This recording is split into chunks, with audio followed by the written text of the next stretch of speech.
Welcome into the Illini Inquirer podcast, and we are just a day away. We're recording this on Wednesday, St. Patrick's Day, March 17th, just a day away from the tip-off of the NCAA tournament and 2 days away from Illinois tipping off against 16 seed Drexel because Illinois is the number one overall seed. And we got to talk some hoops, and I know all the Illini fans love hearing from this guy, so why not have him on yet again to talk about what is such a great time for Illinois basketball. It's former Illini guard Mike LaTulip. Mike, what a Sunday that was. Big Ten tournament championship, followed quickly just moments afterwards with a number one seed. What was that like for you to watch? I'm proud to be an Illinois graduate just as is.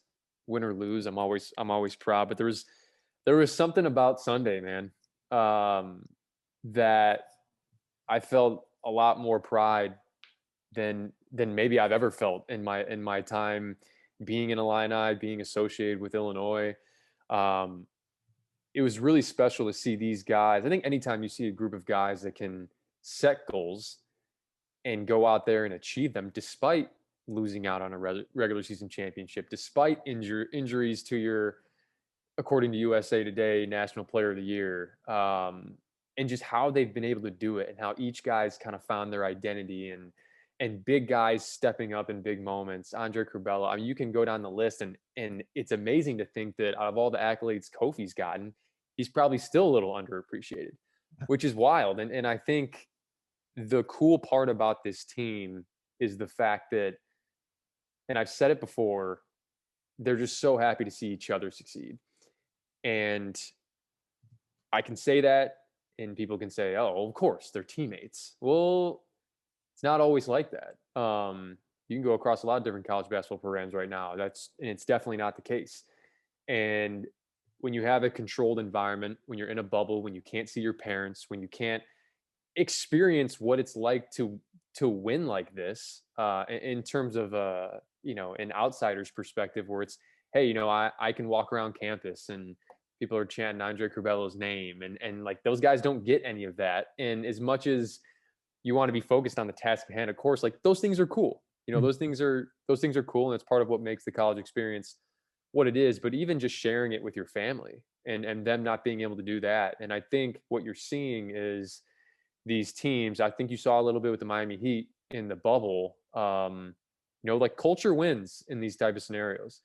And when you can mix culture with a team that's, in my opinion, like a bona fide national champion contender, like this is the result that you get. It's a good point that you almost are forced to get closer with these people because you have to spend all day with them. And that's a great analogy with the Miami Heat.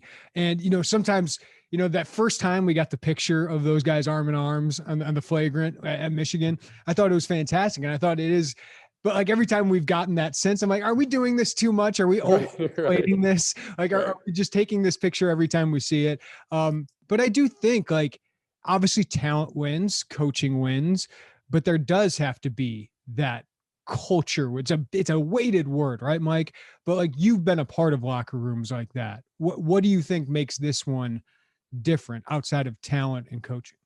Well, I think you hit on it. You touched on a point there that I want to make a distinction for. So let's say, you have this controlled environment bubble scenario. And I think the natural thing is, you're forced to grow closer. That could go one of two ways. Right. You may have there may be guys on the team that the more you are around them, or, maybe you're not hanging out with them as much as you were in a non-controlled environment. Now you're like, I just, we don't mesh. I don't like this guy, he's in it for himself. Like all that stuff is, the closer you get to each other, the more of those types of things that you realize. And I think, but like I said, it's a top down thing, when it comes to what this team values. And when you can have your National Player of the Year candidate and recipient, be the guy that is at the forefront of what culture means to him. And not only that, because I've seen, you see plenty of players. There are things that Io says that you're like, yeah, you hear that from good players from time to time, but it's a whole nother thing to walk it, instead of just talking. We've seen time and time again with this dude, man. Like he's about what he says. And there's not a phony bone in his body. And I think guys really feed off of that. I think there's certain guys on this team that, I look at a guy like Coleman Hawkins. His decline in playing time is kind of coincided. And I'm not saying that the team got better because Coleman Hawkins isn't playing, but there are those moments where people tend to look out for themselves. Like it's natural, it's inherent. And I've watched him on the bench in games that he hasn't played in over the last, few games. And he's right up there with everybody, cheering, swinging his towel around, flexing on the sideline. Like that says a lot. I think that's the telltale sign. When you look at a culture, everybody always looks at what's the best player doing, right? Like what's Kofi doing? What's Andre Curbelo doing? I'm a little bit different. I think what those guys do holds a ton of weight, but I'm looking at the 9th, 10th, 11th guy. And if, because those are the guys that typically are not playing and may think that they should.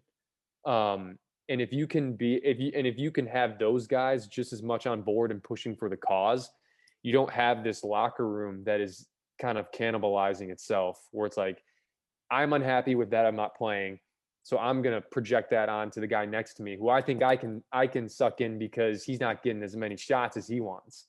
And it becomes this kind of an infectious spread throughout the locker room, and it can tarnish a locker room pretty easily. And that's what's been so cool about this team is, man, like, you hear it from Underwood, and then clearly the players have picked up on it, and that has become their mentality. And I've said it before, like that's how you sustain success in, not just, hey, 2021 season, that was a fun one, right? No, it's, hey, let's 21-22. Like we have the foundation. We know what worked. Andre Curbelo and these guys are seeing that firsthand. Like, why wouldn't I want to be like Io and the way that he carries himself and leads? Like, I saw what that did for us. That brought us a Big Ten championship. So I'm gonna go out and do that again next year. So it's two other examples of that, Mike. I wanted to bring up as you're on that point, so I don't forget. Is, I mean, Georgie, Georgie, what he's given up for Kofi to shine, but then to have that moment where he dominates a game, a Big Ten championship game, for a 4-minute stretch that they don't win without it. Trent Frazier sacrificing a lot for Io to come in and saying, hey, yeah, Io, I want you here. I'm okay with you here. I want to win. There's obviously probably some adjustment for all those guys. And I think we've seen that in previous seasons, but now they're all bought into it because they see, hey, Kofi makes us better and that elevates me. Io makes us better. That elevates me. So I think those guys are other, and then DeMonte, man, stepping up and making a runner like he did late in regulation. The confidence he got, I think when Io was out, was unbelievable. But I think Trent and, Georgie are perfect examples of kind of guys who have kind of, moved aside a little bit for the betterment of the team. And I think it's genuine. I don't see those guys griping very much. You make a great point, and I'm gonna try to connect this to me personally because I realized this when I played in college. So when I came in as a freshman, there was an open scholarship. I came in as a preferred walk-on in every single practice. That's all I cared about. I just wanted that scholarship. And when you do that, you become a roller coaster. You think every turnover that you just made just lost your scholarship. You think every three that you hit, loose ball you just dove on, just got you the scholarship. And when you play that, when you ride that wave and you keep making it about yourself, which I did, it's amazing when you start making it about others and making it truly about your teammates, all of that stuff comes back to you. And what happened was my junior year, pretty early on in my junior year, I was like, you know what? Or really, it was late sophomore year. I was like, you know what? Forget, what I think in my mind should happen. Get a scholarship, not get a scholarship, more playing time, less playing time. I'm gonna go to practice every day. I'm gonna continue to be about the guys. Who can I help? Be a good teammate. Whatever's asked of me, I'm going to do. And I'm telling you, when Gross offered me that scholarship, I was blindsided. Really? I just it all ends up just coming back to you, and that's what Georgie and Trent have done. Because in those moments, you get rewarded. Like Georgie and Trent take a step back, and in the Big Ten championship, Georgie has like his own 10-point run, and Trent hits the floater in the corner three to put them up 5 in a big moment. Like those are massive, massive plays and stretches in games. And I think it speaks to this team and DeMonte, even just his first half threes. And, he had another one in the second half. And I think, that's the sign of a really good team is you don't need Io for 40 minutes. You don't need Kofi for 40 minutes. They're going to do what they do. But the 6 minutes of Georgie and and I'm not saying you only have 5 minutes of Trent, because he does it all on the defensive end. But all of these guys have their moments of helping this team quite literally get through a stretch. Kofi's going to the bench, Georgie pulls his weight. Io subs out, Trent pulls his weight, and I can't stress that enough how important that is, not only just for winning a Big Ten championship, but as you get into the tournament. Like you're going to have, round of 32 games where, maybe it's not a great game for Io, and then we look back on it, and we're like, man, that was the Jacob Grandison game. Mm-hmm. He goes 3 for 5 from 3 and has 14 points and a couple key offensive rebounds, and that's how you get through all these different games. Was Dante DiVincenzo the best player on Villanova? That year they won the national championship? Probably not, but he stepped up in the national championship game. And that's just what you have with these guys, and they're all fearless.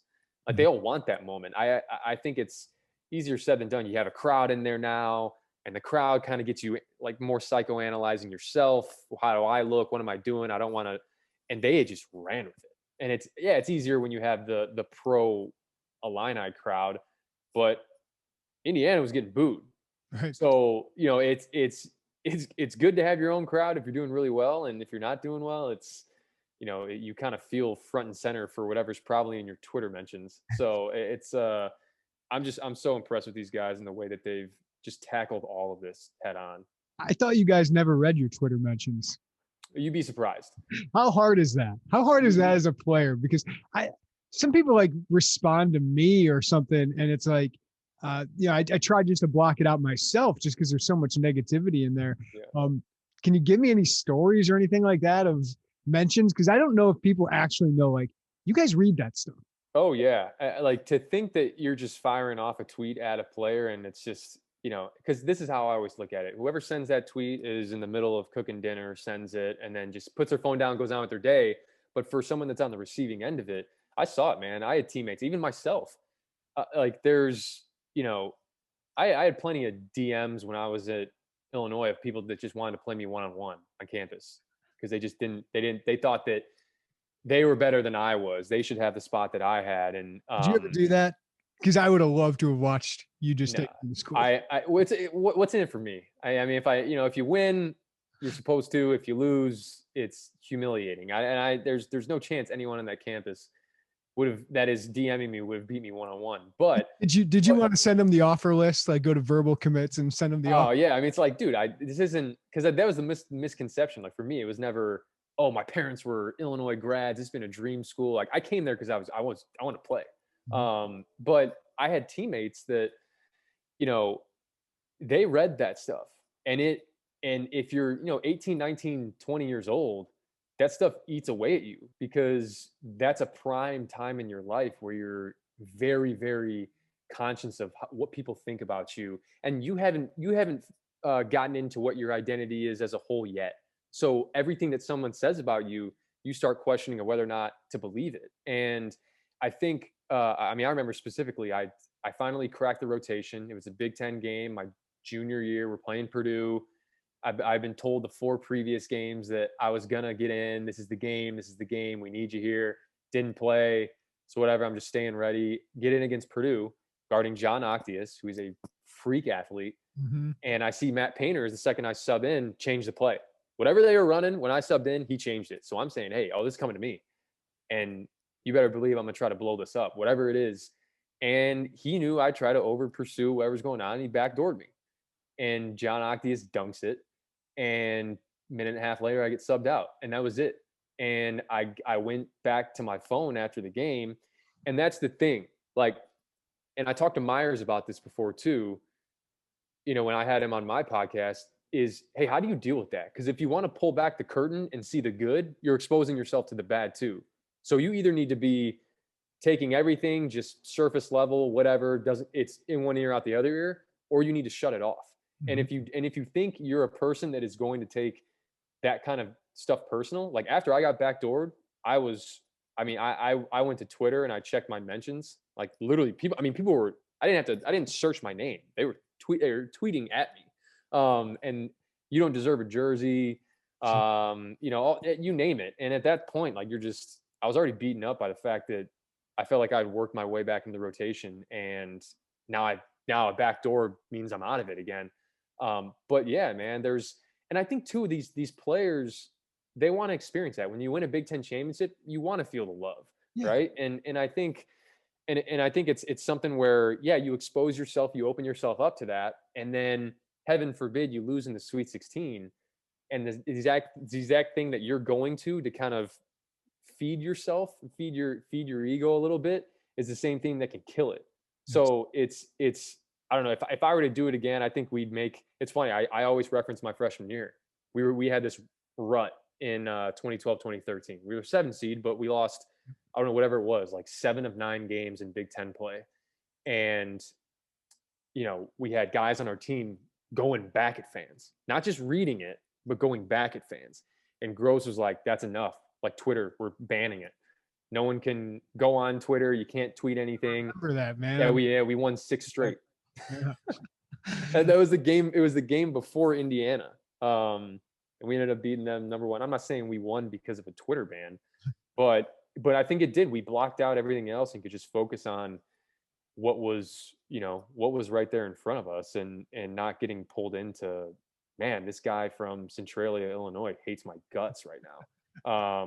It's hard because that's the thing. If Brandon Paul walks the streets, that same guy is probably getting a picture with him. Yep. That's just how it goes. And I think that was hard for a lot of players to deal with and understand that. So yeah, man, to answer your question, the long-winded way that I always do, Pete, they read it. This team seems to be a little bit more distant from it, but shoot, they might read it too. There's a lot of good stuff for them to read this year. So probably are. I think they open it up after wins. That seems to be the case. I see Curbelo after wins, which, hey, why not? Why wouldn't you, right? Enjoy this. And especially in this year, right, where you don't get that interaction. And boy, you could tell, Mike, they were feeding off that energy of the crowd. And you mentioned, I think Io and Kofi played just fine. And I think they elevate their game in front of a crowd. But Curbelo, I thought the first night against Rutgers was trying to do a little bit too much and impress people, because I was talking with some fans and they were like, I can't wait to see Curbelo live. But boy, those last 2 games, it's amazing. Like 2 months ago, we're sitting there, who's the third guy? Right. And now I think clear as day, we found the third guy. Yeah. Yeah. I think Curbelo specifically, I think I tweeted out after the game, but he played about 80 minutes in that tournament, and had 5 turnovers and handling the ball a lot. You're coming off a lot of ball screens, seeing a lot of pressure. And that's what's so impressive about him is we all knew he was the type of guy to up his play when you have people in the stands and when the stakes are high. And but just to see his maturity, and I was probably even just more impressed with the hustle plays he made. The one to really seal it against Iowa, where he dives on it, throws it up to Io. Luka doesn't want to foul, and basically seals the game. And the free throws, his ability to step up there, I'm shocked. I think he's still at 74% somehow. I almost want to go back and I'm like, are the statisticians getting this right? Because to me it feels like he hasn't missed one in a long time. 74%. Yeah. Yeah. I mean, it's kind of crazy. Like, doesn't it feel like he's just stepped up there the last 10 games and right. hasn't missed them? And I never thought he was below 60% at all in the season. So it's kind of weird to think about, but with him, I think what was really cool about this week was people on the national stage got to see what we've been seeing all season. And I've been telling people about Andre Curbelo. Okay, he's a freshman. I would go, dude, watch this kid, because I'm telling you, the way that he plays, and I'm not saying he's a top 10 draft pick this year. I'm not. But you can't deny the fact that the way he plays is something that does not come around often in college basketball. It just doesn't. Like, it's so funny. And I think you can say it's a lazy comparison to compare him to Steve Nash, but if you go back and watch Steve Nash highlights, like to me, because I was watching, I don't know, I was just watching him yesterday.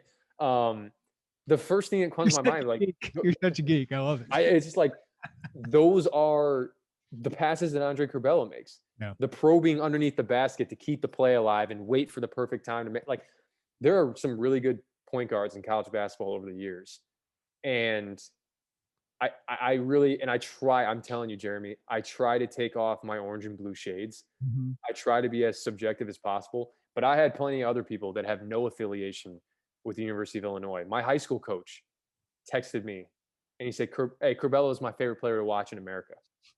I said, and honestly, that's not speaking in hyperbole. Like, that's what he does.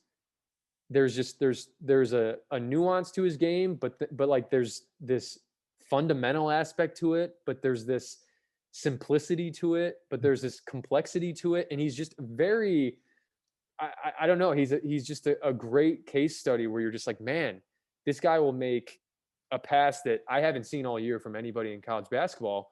And then he'll also, in a big moment, just dribble off a screen, turn and look, and kick it to DeMonte and not complicate things at all. And I think that's something for him. Like, I believe that Andre Curbelo is an NBA player.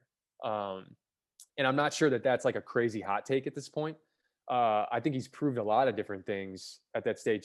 Do I think he's gone after next year? No. But I think what he's been able to do is, if he can improve, and I say improve his outside shot, I know he has it. Like, he has it. It's not improving your shot, it's improving your confidence in which you shoot it with. And that's a big thing.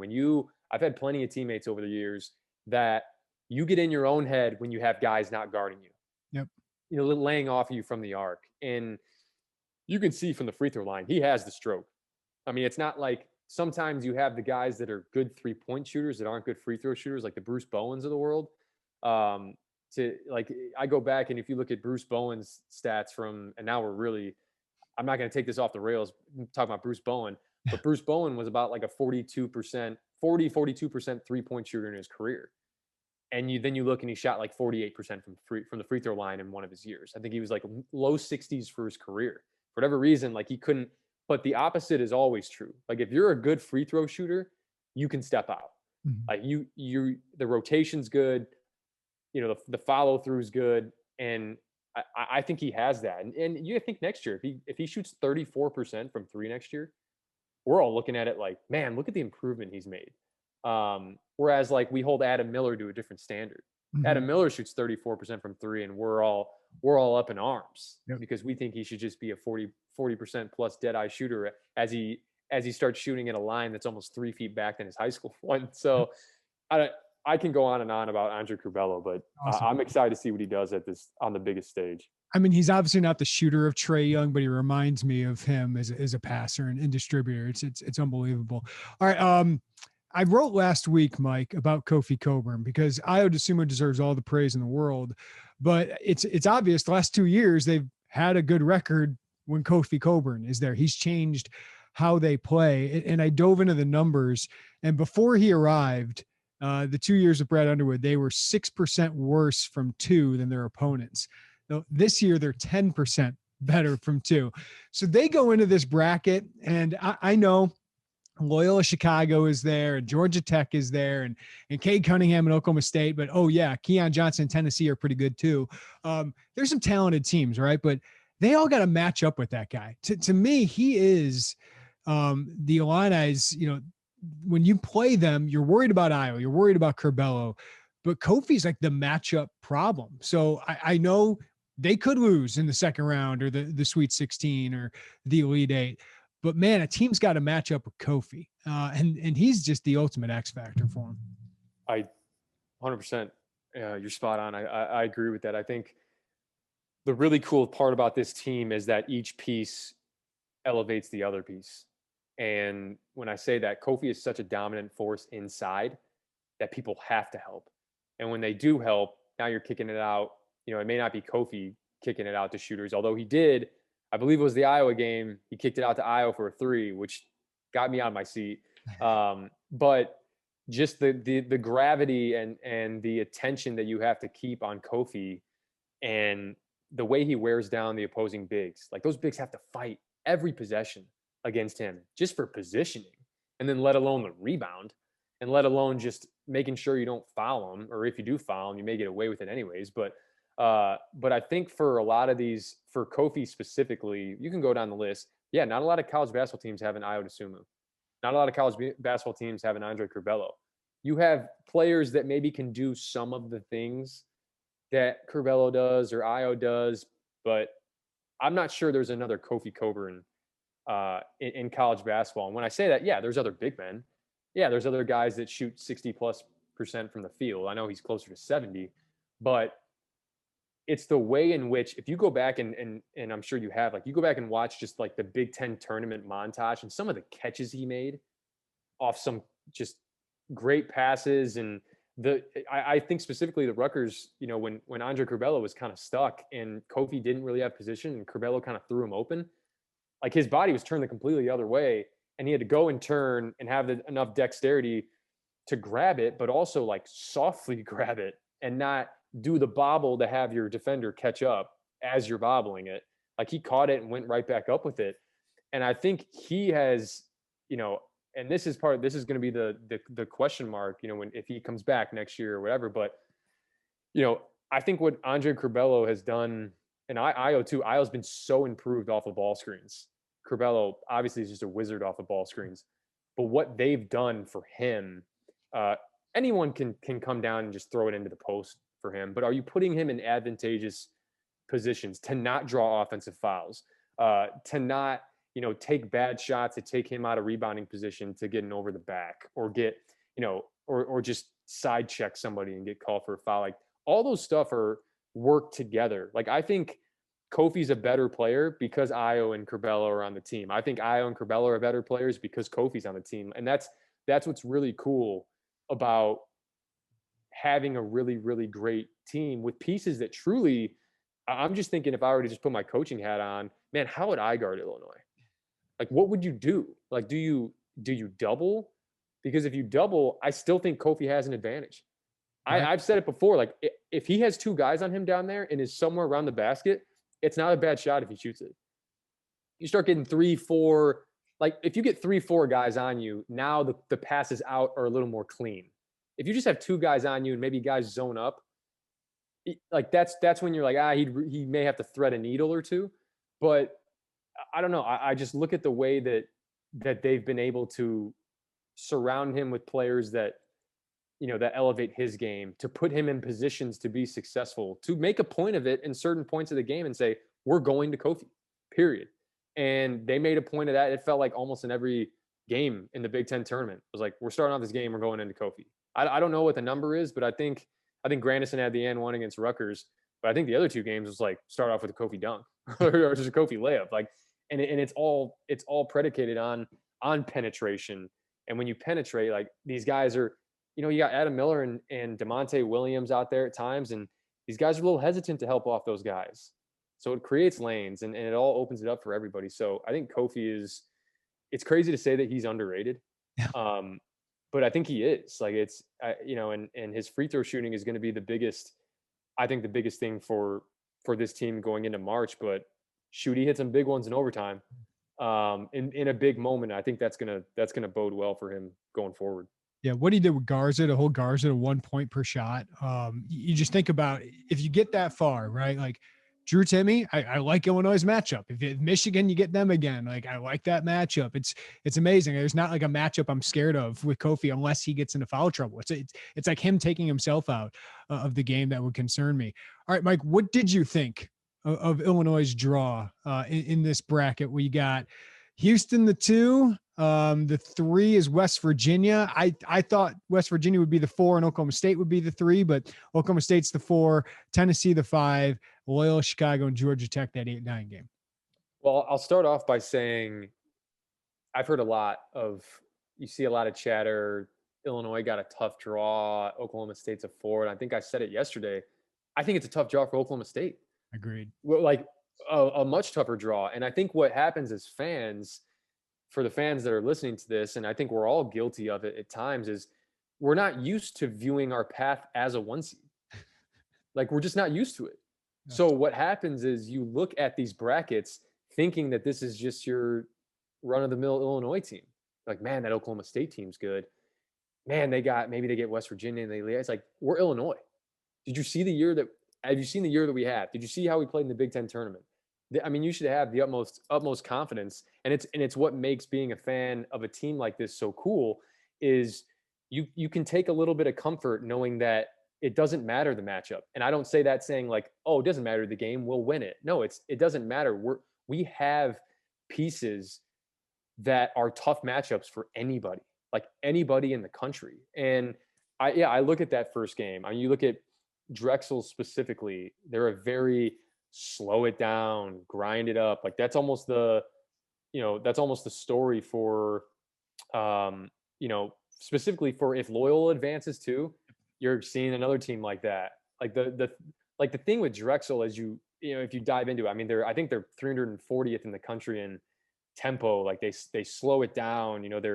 They shoot the three pretty well. They finish around the rim, but that's the Colonial that's kind of that league. They tend to slow it down. They don't force turnovers. They don't block shots. And I think their inside presence, they got JB Bickerstaff's nephew, who's 6'9", but he wants to be on the perimeter. And then you look at Butler, one of their other guys, who's a very, very old school type player. You look at him and you think it's crazy his last name isn't Paget, and how he's not playing in like the early 2000s or something in the NBA. That's just kind of his game. And that's just another game where you can go game by game. They don't have anybody that can guard Kofi, period. Right. But the one thing Drexel does do well is they're one of the best free throw shooting teams in the country. That semifinal game against Northeastern, in the last minute of the game, they went 10 for 10, ended it. And I'm not saying that I don't think Illinois is going to have any trouble with Drexel. Just trying to give some credit to Drexel for making it this far. But then you look at Loyola, who, yeah, it's the in-state game, and Cameron Krutwig's a third-team All-American, which is unbelievable for a guy that coming out of Algonquin Jacobs High School and wasn't the most highly touted guy, but has really found his identity there, and they grind it up too. Braden Norris is another guy he's their point guard. He was actually at Oakland playing in the Horizon before he went over to Loyola, so I got to watch him a lot. And Lucas Williamson, like, they have really tough players, but again, they don't have, like, Krutwig is a big body, but we've seen how that's worked for a lot of teams. He just doesn't really have the height, and I think you could still go to Kofi there. And then you get to Oklahoma State, right? And I think Oklahoma State is kind of one of those teams that, defensively they're right up there. They're top 25 in the country. They don't take care of the ball at a high level whatsoever. They don't shoot the three particularly well. They want to play up tempo, but I think that feeds into Illinois. To Illinois' game plan. I think all these games that you've seen that Illinois has lost, the 66-63s against Maryland, and it's those grinded up where you're having to rely on free throw shooting and outside shooting, and maybe they've taken Kofi away or he's been in foul trouble. So, I think as you go through, I personally, I'm not high on Houston. I shouldn't say I'm not high on Houston. I'm not high on Houston as a 2 seed. Right. And I think that's I want to make that distinction. I think if you're a 5 seed that has to see Houston in the second round as a 4 seed, that's a whole different story. But if I'm Illinois and Houston ends up making it to the Elite Eight and Illinois does too, I love that matchup. Right. Because once again, that's a team that does not have anybody. Quentin Grimes is a great player. I think he was the American Player of the Year, but they don't have anyone that can guard Kofi. And I think that's going to be the theme as you go through this, that, anyone that has won an NCAA tournament, you have some sort of outlier like that. A guy that you can go to every game, you have the advantage. And I think, shoot, you could say it in 3 different ways. You could say it with Kofi. You could say it with Ayo, like a National Player of the Year type guy. And I don't think anybody in college basketball has an Andre Curbelo coming off the bench. And all of that bodes well for Illinois. And it's so funny to see that and just be like, man, how many times have we been sitting there as Illinois fans and said, yeah, what if we had Kofi Coburn, like a Kofi Coburn in Iowa, like they're here and they're a 1 seed and they're, and you're on the For me, it was watching those Beeline Michigan teams, man. It's like, right. why can't they find a Trey Burke? Like, why can't they find that like under the radar guard who just goes and gets buckets? And then they find this Stauskas kid who's a good 4-star. It sticks around for a couple of years. And DJ will, like, those are the teams. And now, yeah, you are. Imagine how many college teams are saying that about Illinois. Right. Like how they get, like, where are they getting this Curbelo kid from? Which I know Curbelo was, was a top 100 guy, but I'm sure a lot of schools, like, there's probably schools that didn't offer him that are like, wish we got that guy. I didn't care about like 6'1" as much. Yeah, exactly. Like, oh, he goes in, absolutely crams them on the fast break. And I've heard people talking out of Ubben that are like, he's dunking on people in traffic. Like he is, and when I first heard that, I'm like, really? And then you see his explosiveness, and he's long, and he has just a knack for the ball. And there's certain things where, even just thinking about his NBA prospects, and you and I have talked about this before, there's a reason Kendrick Nunn's in the NBA. It's not because he scored 25 a game at Oakland. That's a part of it. But Kendrick Nunn showed that he is fantastic in ball screens. Mm-hmm. And Curbelo's the same way. I'm not sure anybody is better in college basketball coming off of ball screens and reading it the way he does it, getting his guy to run into the screen every single time, being patient. Because the one thing that I think frustrates big men the most is a guard that's not willing to wait. And when the guard doesn't wait, the big men are running to the bench because they just picked up their second foul with 13:01 left because they didn't want to wait on a screen. And it may not have been illegal, but they had to move to try to screen because you wanted to leave early. And that's something that has been so impressive with Ayo and with Andre. And even in the moments that Trent, who hasn't come off of many ball screens, you see him do it in the Michigan game. You see him coming off of a few now, even in the Big Ten tournament. And he's patient. Like he comes off of it. And it's definitely something that they rep. But everybody reps it. And not everyone does it. And I'll even say, just while we're on the topic, go back to the Michigan game. And you think about their game plan of downing, of icing these sideline ball screens. And if you go back and pull the tape on Maryland, Michigan in the Big Ten tournament, all you hear Mark Turgeon saying is down it, down. It's the same thing as ice. All he was yelling the entire game is down it, and they still couldn't do it.